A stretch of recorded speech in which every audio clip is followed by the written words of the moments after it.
taking a lot of heat from his opponent's campaign today, and all because of something he said, which is ironic, I think. After all, when was the last time Mitt Romney said anything that's worth listening to? The mistake of my first couple of years was thinking that this job was just about getting the policy right. And that's important. But, you know, the nature of this office is also to tell a story to the American people that gives them a sense of unity and purpose and optimism, especially during tough times. So, here we have a moment of honesty, and what happens? Mitt's minions jump all over it like a pack of starved jackals, and all when Mr. Romney, of course, is nowhere to be found. Funny that. Let's welcome our panel. MSNBC contributor Joy-Ann Reid is the managing editor of thegrio.com, and Ari Melber of The Nation magazine. Thank you both.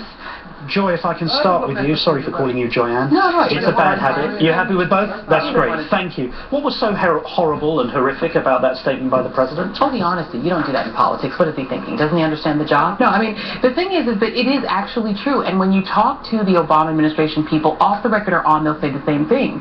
That despite the fact that this guy is a terrific communicator, that he's a great speech maker, that they really thought they could just do the policy and people would figure it out. People would understand the benefits of health care reform. They would understand that they'd gotten a tax cut. Look, the political way, let's say, with the tax cuts to have done them would have been the way George W. Bush did. Send you a check. You get $300 or $600 in the mail. Then you know, hey, I got a tax cut.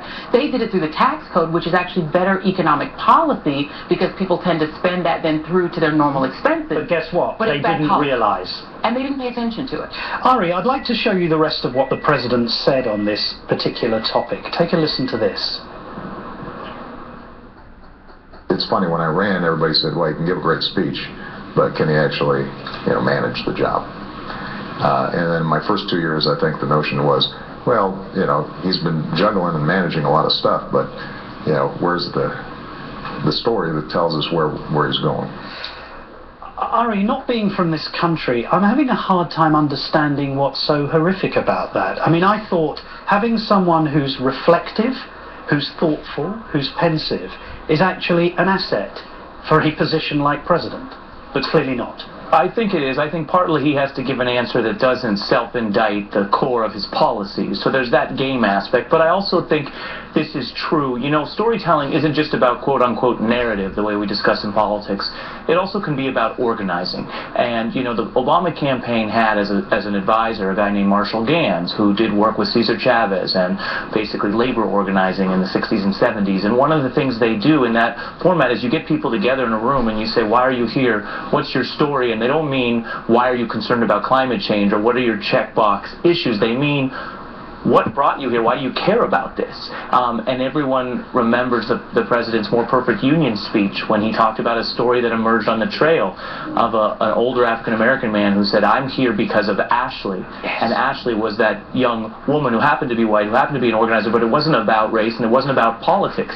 It was about having a national purpose and unity. And I do think it's true, and I spent a lot of time on the plane traveling with then Senator Obama and on the ground looking at what the organizers were doing. I do think it's true that there was, both with that model and then what the internet allowed you to do to scale it, a type of storytelling and organizing that was amazing throughout that campaign, and it did get lost in the first 2 years, and that's a transition from campaigner to commander-in-chief. Well, let me give you an example of how another president responded to the question about whether he'd made any mistakes himself. Take a listen to this.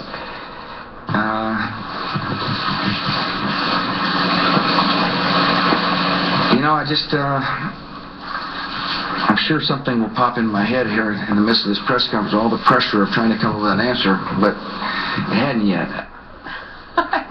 That is a president. Is that better? And the thing is with President Bush, clearly he was not the most self-aware chap, right, that ever entered the Oval Office. But I think, the thing in the discussion we're having, and I think Ari is exactly right, what's ironic and what's interesting about Barack Obama, he's very good at telling the personal narrative, whether it's his own narrative and sort of reflecting upon himself or sort of getting at the narrative of what the American people are dealing with. That's why he wins on that poll question, understands people like me. But they are very wonky. And I think once they got into the office, journalists, they did forget that that's part of the job. The ceremonial job of president is the part they've paid left. Can I jump in on one point? I agree with that. And one other point here is part of the story of the last 3 years doesn't fit with what I think Barack Obama wants to be as president. I think he is actually so optimistic and so into unity that the type of extremism that he has faced isn't a story he wanted to tell. And that's something that I think the base gets frustrated with. But the real story here is 33 votes to repeal health care, taking the economy hostage, getting us downgraded for the first time. That's a story not voting through the American Jobs Act, not doing anything to create jobs on the part of Congress. And that's didn't anticipate that. Right, and that is just, I'm just speaking about the public evidence of the actions of Congress. That doesn't even get us into the birtherism and the other real ugly stuff going on. That's not a story that Barack Obama or his aides ever really wanted to tell. It's a story we know. But also, again, a big part of some of the holes in this first term come from ugly things that he doesn't want to focus on. Indeed. Joy Reid, Ari Melba, thank you so much.